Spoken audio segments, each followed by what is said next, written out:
Premier Fantasies, the football show.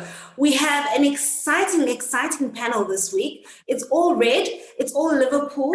We have Rodney Peterson, who's joining us as our guest from a different perspective, an accounting perspective, and we'll go into that a little bit. He is an accountant by profession, but he runs his own league, and he's part of the Premier Fantasies League as well. Hello, Rodney. Hello, how are you? Good. Thank you for having me. It's good to have you here. And then we have KloppKlopp, who is back with us. Welcome back, guys. Good to see you, Liam and Marcelo. Hello. It feels like forever we were last year. No, yes, it does. We've lost some key players since the last time we spoke. And I've missed some key weekends as well. We'll go a little bit into your team shortly, but firstly, I think it's fitting just to mention that we are without my partner in crime, Neil Andrews. I just want to wish him well, and I think everyone else wants to wish him well. And to give you guys some good news, he is doing very well, and he sends his love. Yay! Oh, awesome. Okay, so let's start with you, Rodney. Tell us a little bit about the league that you have and why it is that you didn't only focus on your own league, but on Premier Fantasies as well. Well, I've been playing fantasy for like as long as I can remember. Even before it became a fad on various sites before, let's say the EPL. So actual fantasy before. Yeah, actual fantasy. But I've been playing for a while. Then EPL became like, let's say, the dirty gear or whatever. And I then just kind of,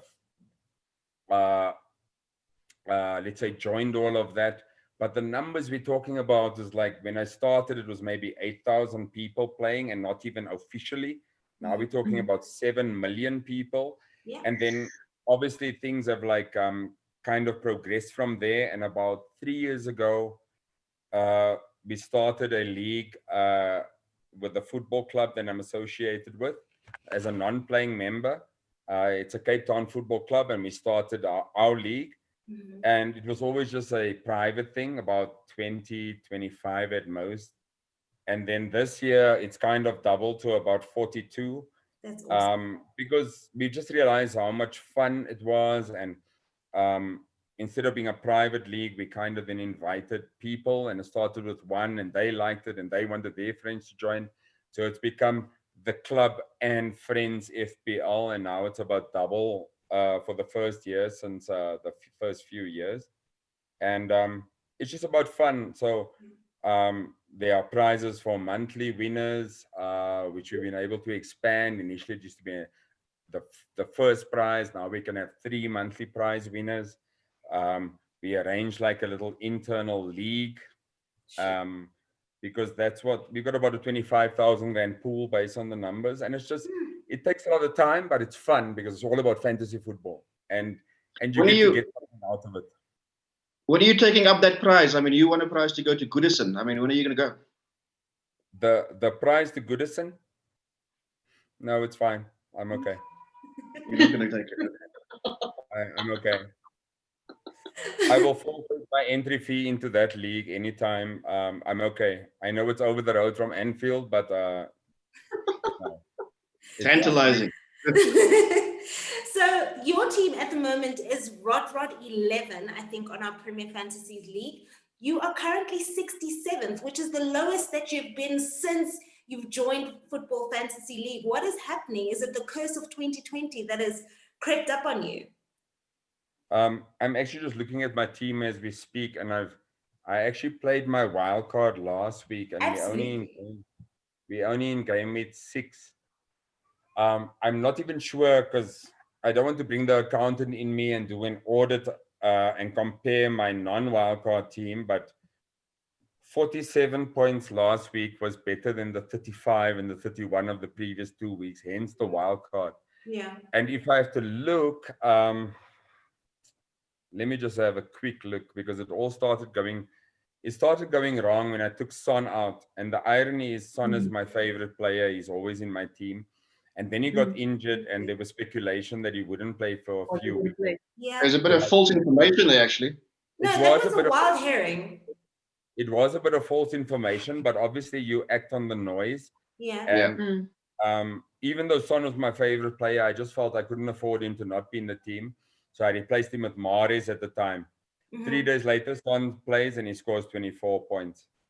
Yeah. I think I did the same in that week. That was such a crap week. It Yeah, was. same here. I also replaced him. Some people acted on the fact that they didn't know how long it'd be out, maybe 3 weeks, 4 weeks. I just thought, and maybe this is the bias, he's my favorite player, he's not playing. Let me replace him with someone not as good because he's a fantasy star. But I did, and then without having to do that, I lost out on 24 points or whatever because he actually played. Yeah. So I think that's part of the game. Like, if anything I need to say is, like, as much as you look at tips and places to look at best transfer strategy, there is a certain thing about listening to the noise, especially if the noise makes you make the wrong decision. And I did, and it cost me points. And not only that, the next week before I played my wild card, he again got points. Yeah. And I worked out up until this point, even wildcard aside, if I didn't make the changes I made in the last 5 game weeks before the wildcard, I'd be 89 points better off. That's Ugh. That a hurts. big loss. I want to talk about this game week because it was a very low scoring game week. The average worldwide was 48 points, which is not great for a game week. You guys also had a disaster of a week, Liam. There's not a better word to describe it. Because there was a Friday game, it kind of snuck up on me a little bit. Yeah. So the plan was to sort of mid-afternoon on Friday to make whatever changes I intended. I was quite keen to get Son back in the team because I made the same mistake as Rodney a few weeks ago by getting him out of the team. He was rumored to be injured and he was going to miss that week's action. And I was going to get him back into the team last week. But then I went to a lunch to say goodbye to Super Rugby. That became a longish lunch, with the result that I didn't make the updates that I intended. And we paid a grave price for that. But he did win the quiz at the farewell, though, that he went to. So there was an upside. There was an upside, Yeah. there was a low side. Speaking of injuries, one of your defenders has suffered a really bad injury to his knee, Virgil van Dijk. Do you think that's going to affect a lot of teams across the Fantasy Premier League? I love how she just flippantly says, one of your defenders, what's his name again? Just one of Not like the best defender in the world. Yeah. Just one of your defenders. I'm not gonna make favorites with people or anyone. I'm just gonna say it like it is, isn't it? When he went down with that diabolical tackle that the VAR person, I don't even want to say his name, just ignored. Yeah, but that's just that different. different. A terrible tackle, and there should have been a red card there. Look, it didn't affect us in our team that much because we didn't have him in our team. But it hurt. Can I add on to this? Yeah, sure. So, and maybe this is just the rigors of fantasy football. Up until the moment I realized Son was injured, I was fine. Then you get this news, so I changed Son. But because I placed so much faith in Son, I thought, okay, let me take another hit. And then I was worried about Davies in the Spurs team. And to add to what I was saying earlier, not only did I lose out on Son, I brought in Van Dijk because I thought the fixtures would be easier. And that was the same game. They lost 7-2 against Villa. And then now I'm already upset about fantasy football. That's the week before the Everton game. I've still got Van Dijk in my team. And then he goes off after 10 minutes. But more so than fantasy, it's Van Dijk is gone. And we know what he means to the team. Yeah. So from a fantasy point of view, I can change him with anyone. But from a Liverpool point of view, it may or may not hurt us. We won't know the extent of that, except for the younger players stepping up, because we only have so many resources. Matip is like a little glass window. He shatters at every point. So and then Fab goes down the other night. And Fab goes down. And like, Yeah, I mean, that was also a shock to the system, wasn't it? Yeah, So- thankfully it's not going to be that long. I mean, I think he's going to miss 3 games, they say, and I would imagine given how they've spread their resources, that he will be playing in that position for the bulk of the season. I don't see him being restored to midfield anytime soon. Which is actually, I think, if I look at my team last week, he was still in my team. I got him out this week on the basis of him now missing the next 3. But I thought it'd be useful to keep him in the team, if he was fit, to have him still in the team, because he's more likely to nick you a goal or two, even playing at the back. So I may go back to him in a couple of weeks' time. But Rodney brings up a very good point, and because, like I've said, I'm a rookie when it comes to the fantasy league stuff, and by that it's the technical side of things, but it's also the emotional side of things, because you're almost invested on 2 levels, on the fantasy league level and also the team that you support. So in as much as, like you said, I mean, he had a double whammy because he had picked Van Dijk. I don't think he wasn't in our team at that time. But you kind of then forget about the fantasy league. But for me, what I'm watching, because I'm quite fascinated by the psychological side, is I think that even when Van Dijk wasn't in the best of form or performing at that level when he was nominated as one of the best players in the world, his mere presence in the team has a psychological impact on the opposition. And with that being removed, what impact does it have on the opposition coming in? How much stronger do they feel going up against Liverpool, A? And then B, his absence, I believe, will have a psychological effect on his team. Like Rodney says, we don't know how the youngsters are going to react, because they have to take the step up now. They have to step up to the plate now because he's no longer there. And I'm now fascinated to see how they react to him not being there as that guy that they can depend on. The irony is they've actually defended fairly well so far without him. Yeah. I mean, they haven't shipped a huge number. I think that is absolutely correct. I mean, it just so happened that at the same time Van Dijk was injured, Alisson was injured, and I mean, that was kind of what won Liverpool the title, because that's where we started.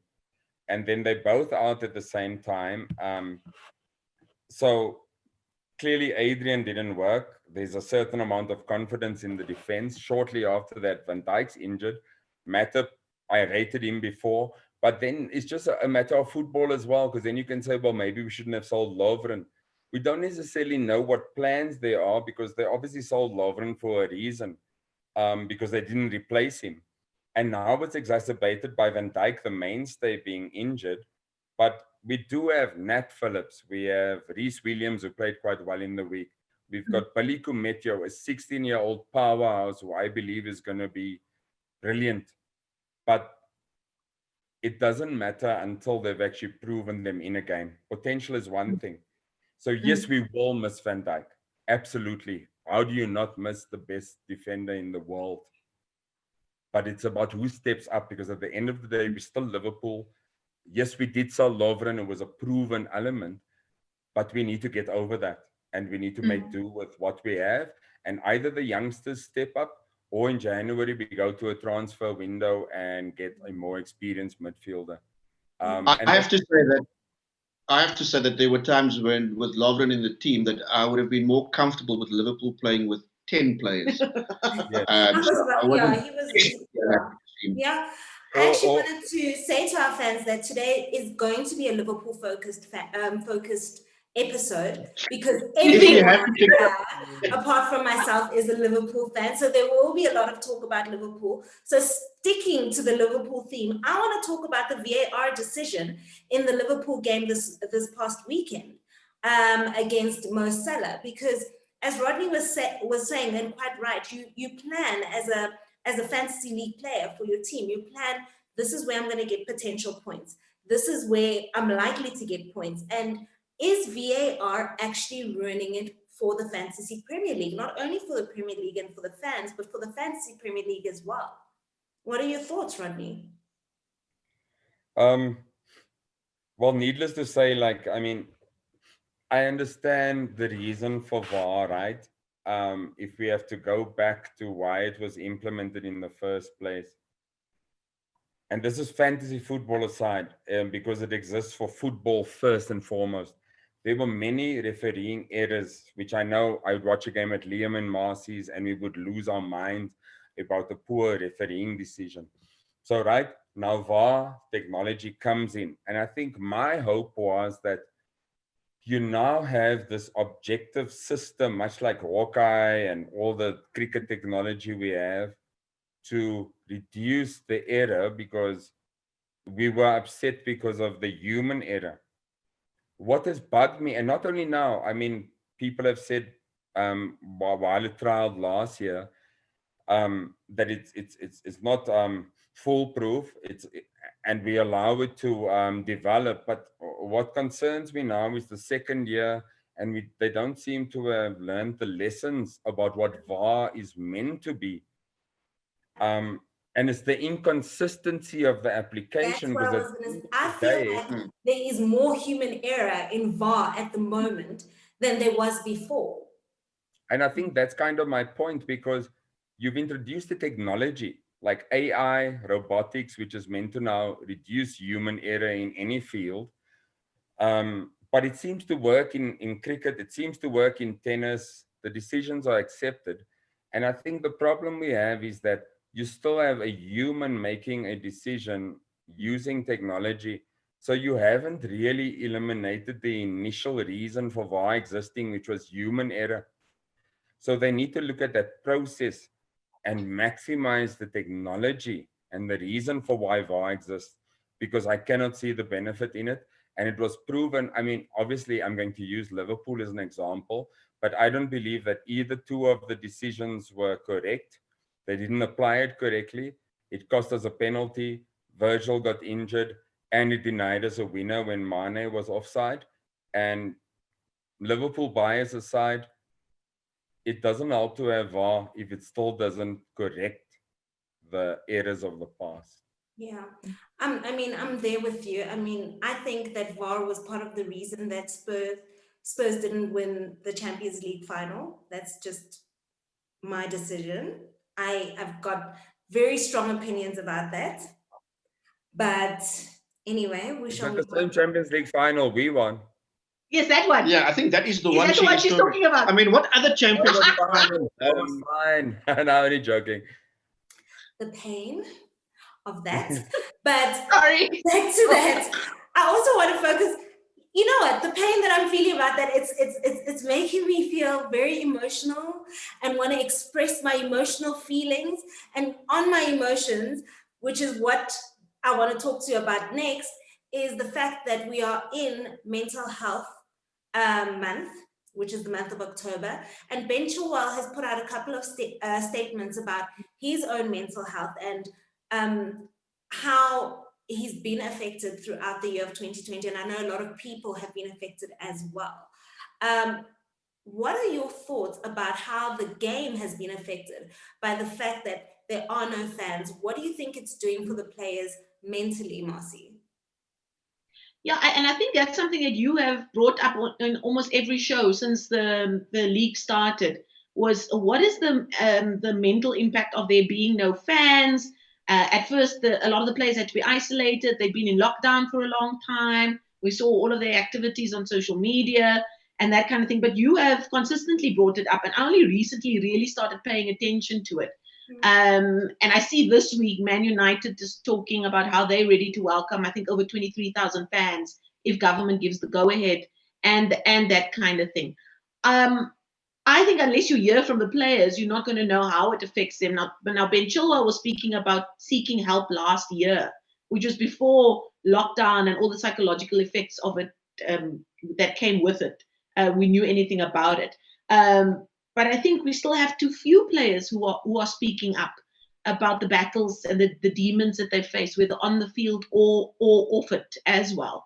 And he was very brave to do so. But in the year 2020, we shouldn't be talking about players being brave for speaking up. It really should be something that becomes part and parcel of them navigating this high pressure world that they operate in at the highest level all of the time. I mean, in cricket, who was it? Was it Freddie Flintoff? Way back. Yeah. I mean, in England, they had a couple of top players who eventually spoke, but almost after they'd retired, about their battles with depression. Jonathan Trott as well was one of them. Marcus Trescothick. But you can name them on one hand. And I think until, just like in society, and until it becomes something that people feel comfortable to speak about, I don't think we're going to get enough people seeking the help that they need. I think also for them, the big thing was the uncertainty, because once lockdown started, we didn't quite know where it was going to end. And, you know, for these highly paid professionals, I mean, they're obviously primed to play. They need to be out there and sort of show off their talents, and now suddenly they can't do it. And then when they come back, there are no fans. There's nobody. I won't say nobody. Obviously, on television we can see them, but some players feed off fans more than others. So yeah, look, it clearly will have an impact, and it will affect some players more than others. But I think we are moving into a phase now, hopefully. Yeah, I don't want to sort of overstate it, but if you look at the rate of infections, maybe they can't get ahead of themselves. I mean, I think they may still need to play in front of empty stadiums for the next while. Yeah. I mean, I know that Prince William had actually done a promo on mental health issues where he included players like Peter Crouch, who spoke about how they struggled within the Premier League with mental health issues. So it is something that is extremely important. And I think that it's something that I wanted to raise awareness to in particular, because we don't talk about it enough. And I think when we have these platforms, it's important that we need to raise issues that are not just about the fun that we have when we're playing football and the fun that we have when we're watching football, but the issues that affect us in football and in life. And that's what life is about. Being able to talk about the most important things, but also enjoy the fact that you've been given this life. I want to come back. Yes. I suppose we could also take it further. Sorry for interrupting you there. No. Talk about how much pressure we put on ourselves as fans, and then as fantasy league managers as well. Maybe Rodney can speak about that, because he's the one person I knew that took this stuff very seriously long before millions of people were playing it. And the difference between it making for a good day or a bad week, depending on how your fantasy league team did.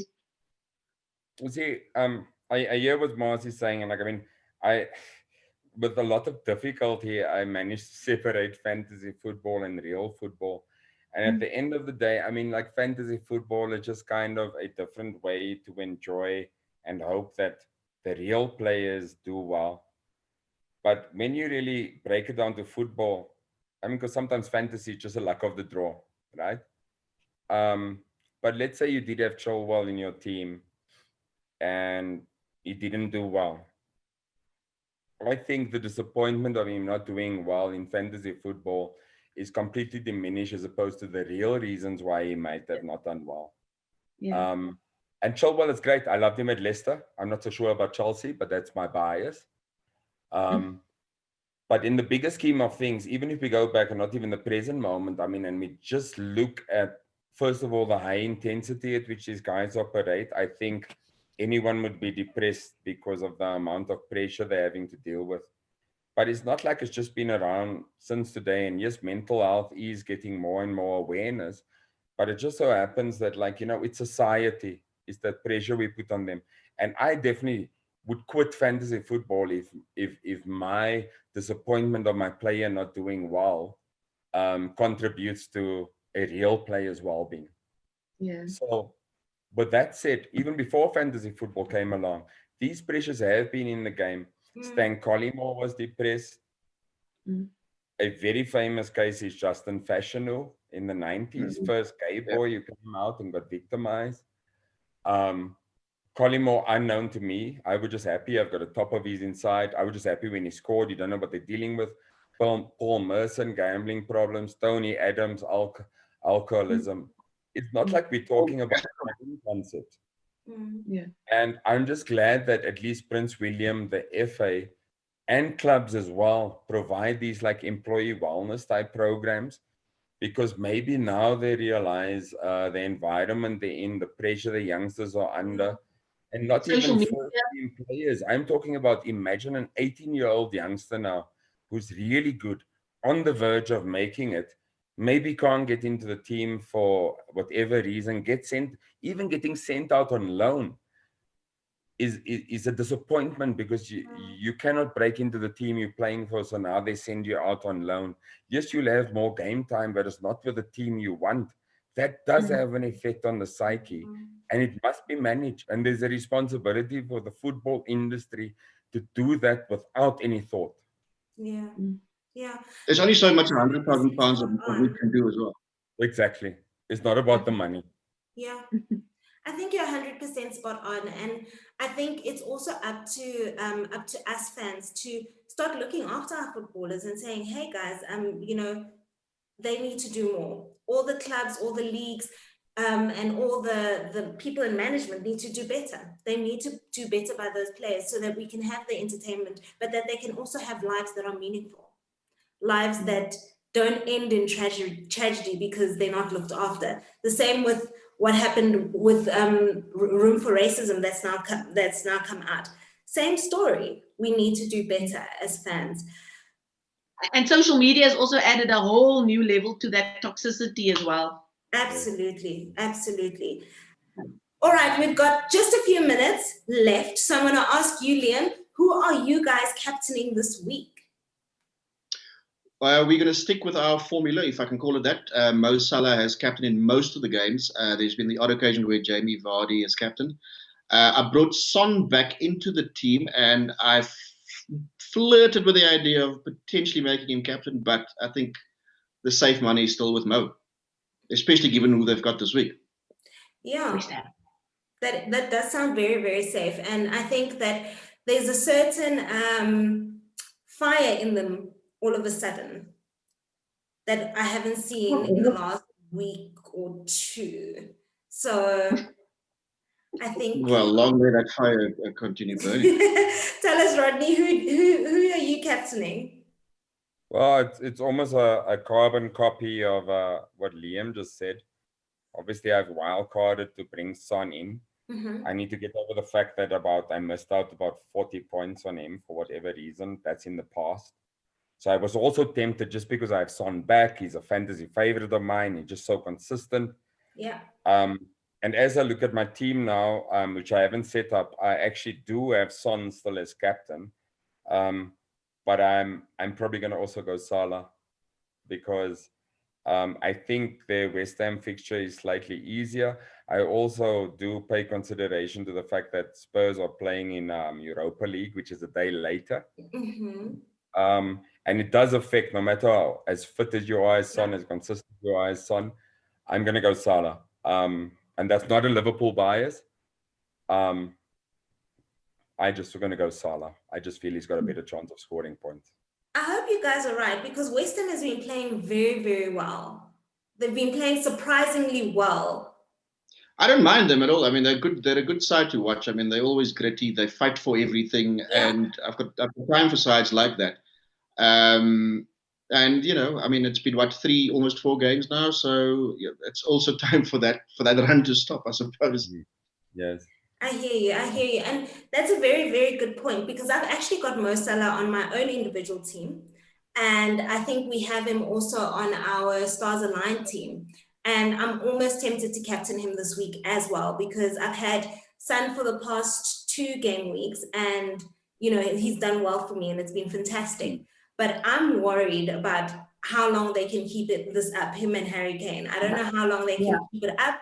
And I don't feel that there are enough other players that could, support them while they're resting and they play like the whole 90 minutes in the Europa League the last time.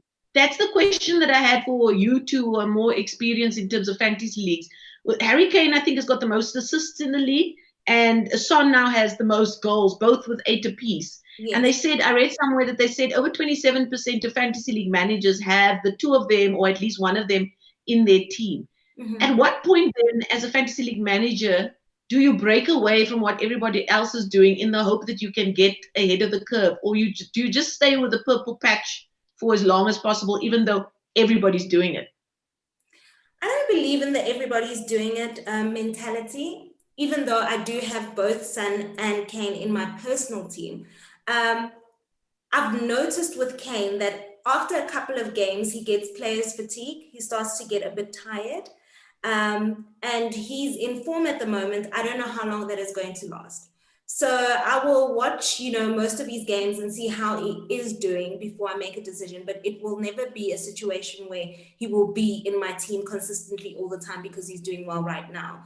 There'll also be a time where I'm going to look at differential players because so many people are doing the same thing. You want to differentiate yourself. So Ben Chilwell for me might be a differential player this week because he is doing exceptionally well, and I think that he's going to show us something more. Another differential player that I've kind of sussed out is Wilfried Zaha. I mean, he's a very strong player, a little bit reckless sometimes, but I've seen that he's also quite consistent, and people don't really look at the other teams like your Crystal Palace closely, or your Leeds players closely, like Jack Harrison, who seems to be doing well as well. So I think it's, every now and then you want to shake it up a little bit to make sure that you can stay ahead. Yeah, Zaha had a bit of a clash with one of the uprights the other day. I think he's okay, but you're right, he is a very good goal scorer and one of those guys who it's good to have him. If he's not in your squad, he should be sort of front of mind in terms of getting, when you're looking to make changes, to have him in. Yeah. Rodney, do you have any differential players that you think, our fans should look out for? Well, kind of based on my terrible start, and you kind of think you've sussed it out. Obviously, it all went pear-shaped when it wouldn't have been as bad if I got rid of Son when I shouldn't have. I went for another 2 weeks. But when I played my wild card, I had to think, how am I going to make up the difference? I knew at that point I wanted Son back. Salah's in. I had to bring in Kane because of form. But I think it's as you mentioned earlier, you need to look at what the differentials are, and then even then it's still a gamble. So I had just watched, before I made my wildcard change, the Fulham game, and this is maybe where your knowledge of football helps. I didn't even realize Lookman was at Fulham. Bottom of the table, everybody's probably thinking they're going to get relegated. But I know Lookman's pedigree. I liked him when he was at Everton. He's come from being at loan at RB Leipzig. So it's almost that balance, it's a player in a team who's weak, but maybe he'll do well. Much like Zaha, everybody thinks I won't put Zaha in because he's at Crystal Palace. So that's my differential. And even at Crystal Palace, I thought, where can I save some budget? Everyone will have Zaha, so I put in Townsend. And that's just kind of trying to save a little bit of budget, trying to put someone in your team that will be that absolute differential, and just hoping and praying they score, because you might have Townsend in and Zaha just keeps on scoring, and then you're saying, I should have put in Zaha. Yeah. But I think it's just the way the game works, because I'm putting in Townsend is $1 million less. I can then put someone else in a different position, maybe upgrade my defense, because budget does count as well. Yeah. But I think at the end of the day, it's a gamble. And because I'm doing what we call upside chasing, because I've already had such a bad start, I need to go high risk, high reward. And on a given day, it might be Lookman. Because nobody's going to have it. Correct. Yeah. All right, guys. Well, thank you very, very much for all your insights. It's good to have you guys back. I always laugh the most when I'm with you guys. So it's good to have you back. Marcel. No. But we miss Neil. I also miss him. I miss him a lot. I will send love, and then as soon as he can come back, we will have him back on the show. Rodney, we will also have you back. You've got some very interesting insights. And thank you very much for taking the time to join us this week. Thank you for having me, and all the best to Neil. And I'm more than happy to come back. Thank you so much. So from all of us at Premier Fantasies, we want to thank you for joining us once more. Please don't forget to like, subscribe, comment, join us in our league, and we will see you again next week. Have a fantastic, fantastic, fantastic weekend, sporting weekend. And lastly, take care of your mental health. Goodbye.